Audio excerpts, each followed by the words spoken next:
Bienvenue à toi dans cette nouvelle vidéo. Dans cette nouvelle vidéo, on va regarder comment j'ai fait cette petite title card là sur le thème de Tokyo. C'est le genre d'animation qui passe hyper bien dans les vlogs, même les vidéos documentaires, etc. Pourquoi pas, on introduit un peu un nouvel endroit dans lequel on arrive. Là en l'occurrence, je l'ai fait sur le thème du Japon, comme je viens de le dire. Comme d'habitude, le lien vers le projet pour ceux que ça intéresse sera dans la description, donc n'hésitez pas à aller checker ça. Et sans plus tarder, du coup, on passe au tuto. Première étape, du coup, je vais récupérer une vidéo stock donc de la ville de Tokyo. Ce footage là, je vais rajouter deux effets, donc je vais rajouter d'abord un effet teint de saturation. Je suis venu ici dans les différentes couches, j'ai sélectionné rouge parce que je savais que j'allais mettre mon titre en rouge après.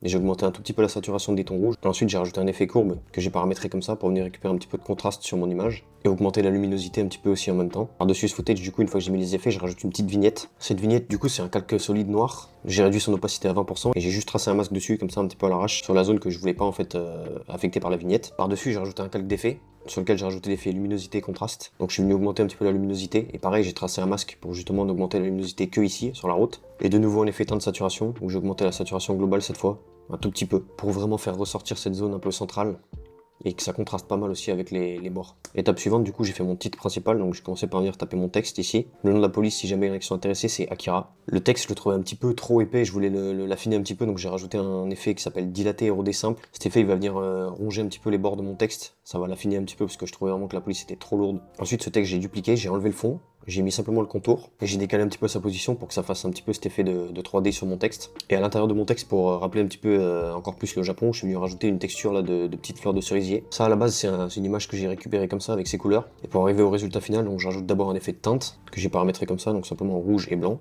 Et pour faire bouger un tout petit peu les branches à l'intérieur, pour donner un petit peu plus de dynamisme au titre, j'ai rajouté un effet de turbulence que j'ai paramétré comme ça. Comme d'habitude, j'ai animé son évolution avec une expression, ici time x100. Ça va venir lui donner ce mouvement assez subtil, comme si les branches étaient un petit peu en train de voler au gré du vent. Ensuite, j'ai fait ce cercle ici avec différents éléments, du coup, qui rappellent encore une fois le Japon. Donc la base, c'est un calque de forme tout simple, sur lequel on vient tracer un masque. Je rajoute un contour progressif sur mon masque pour qu'il se blende un petit peu mieux avec le reste des éléments. On peut voir ici que tous mes éléments sont trackmatés donc à mon cercle, comme ça ils vont jamais sortir en fait des limites de mon cercle. Et c'est plus facile à animer si jamais après je vois tout de suite celui qui dépasse ou pas, je le remets. Ces deux éléments ici, j'ai simplement animé leur position. Ensuite, j'ai récupéré un kanji et pour l'animer, j'ai fait un mat. Donc en fait, ça c'est juste un calque de forme qu'on peut voir ici. C'est un tracé en fait, sur lequel j'utilise réduire les tracés. Et en fait, il va venir dévoiler ma forme comme ça dans le sens de mon tracé. J'ai juste ensuite à prendre le pick whip ici de trackmat et à le trackmater à mon calque de kanji. Et comme ça, c'est mon tracé qui vient révéler en fait le calque qui est en dessous. Derrière tous ces éléments, j'ai rajouté un calque de poussière un petit peu comme ça. J'ai juste keyframé aussi son opacité pour qu'il apparaisse progressivement en même temps que les éléments, pas que ça fasse trop bizarre d'un coup. Ensuite, j'ai fait un compteur, donc ça c'est simple, c'est un calque de texte sur lequel je suis venu mettre une expression que je rajoute sur mon paramètre de texte source. Cette expression en fait elle va juste venir dire à After Effects que mon texte est en fait un compteur dans ce format là qui commence à 24 heures et qu'il est décroissant.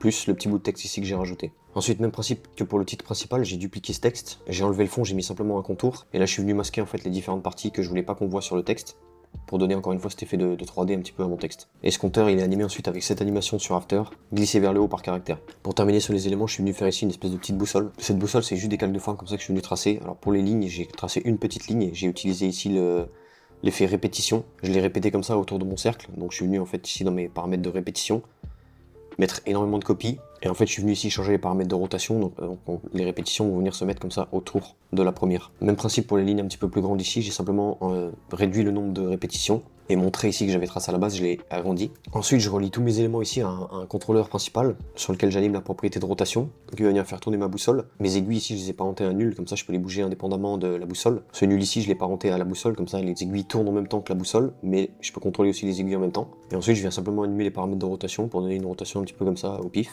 Et pour terminer, je fais apparaître le texte ici, qui sont les coordonnées GPS de la ville de Tokyo. De nouveau avec le même preset ici, glissé vers le haut par caractère. Pour venir positionner mon texte comme ça autour de mon cercle, il faut que je vienne tracer un masque, donc on voit ici autour, sur mon calque de texte, et ensuite dans mes paramètres de texte, ici en dessous de texte source, dans option de chemin ici, il va me proposer ensuite de sélectionner mon masque. Donc quand je sélectionne mon masque, il me le met en fait autour du masque que j'ai tracé, et ensuite avec les paramètres ici, je peux dire donc d'inverser le chemin pour inverser le sens de mon texte, perpendiculaire au chemin ou non, et ensuite je peux venir ici le déplacer en jouant sur les différentes marges. Ensuite je suis venu placer tous mes éléments ici comme ça dans ma composition principale, et dernière chose que j'ai fait avant d'ajouter les différents calques d'effets, j'ai récupéré cette glitch map là sur internet, je l'ai précomposé et ensuite j'ajoute l'effet dispersion à mon texte, et je vais lui dire donc de prendre du coup ma map comme ça glitchée, et ensuite je vais keyframer les paramètres de dispersion horizontale et verticale max pour donner cet effet de glitch. Il est un peu plus fort au début et il va diminuer progressivement Et en même temps, pour keyframer l'opacité de mon texte, j'ai utilisé un autre preset d'After qui s'appelle opacité scintillante en entrée. Et c'est ça qui va venir donner cet effet de glitch à mon texte comme ça. Un petit peu plus fort au début et l'intensité va diminuer progressivement. Par-dessus tout ça, je rajoute 4 calques d'effets. Donc premier calque d'effet, je rajoute